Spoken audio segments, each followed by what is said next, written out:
our pit reporters Larry Newber and Dr. Jerry Punt. Alexander suffered head injuries. The preliminary reports were cause for real concern. And, of course, there is irony here. That is that Mike drove Bobby Allison's Winston Cup car the last half of the year after Bobby suffered a serious head injury at Pocono.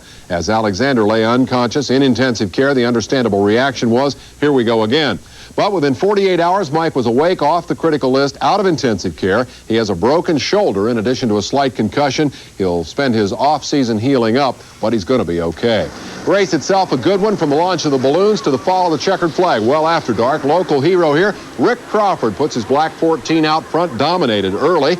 Run before the largest crowd in the 21-year history of the Snowball Derby. The race saw Crawford so strong that he actually had time to spin the car, end up facing the wrong way, get back into the action without losing the lead. But the end-for-end honors went to series regular. This is Eddie Hanks, whose turn 4 twister brought the crowd to its feet.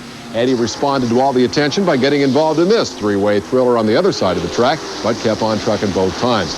Now, we in television are sometimes criticized for showing all the wrecks. That's the 3-time All-American Challenge champ, Dave Mader. He's exceeding the limits of traction here. In fact, it is worse than that. Our cameras actually cause wrecks. Now, watch this. 41 cars on the half mile. Mr. Camera singles out Reg Hellett for no reason whatsoever and says, watch me spin this guy out. And sure enough, down in turn 1, Reg goes around, and poor Dale Hirschfield has to take the Pine Tree exit ramp in order to miss him. Now watch as Eddie Mercer tried to sandwich through the traffic. He gave Tim Nooner a little nudge in the left rear. That was nothing compared to the big nudge in the right side door that Tim had sustained a little earlier. A lap later, Mercer gets by cleanly. He's a Pensacola boy, hometowner. He and Crawford are both past late model division champs at 5 Flags. We watch now as Mike Alexander leads number 52, Butch Miller. They both led the race, Alexander before his crash and Miller before blowing an engine.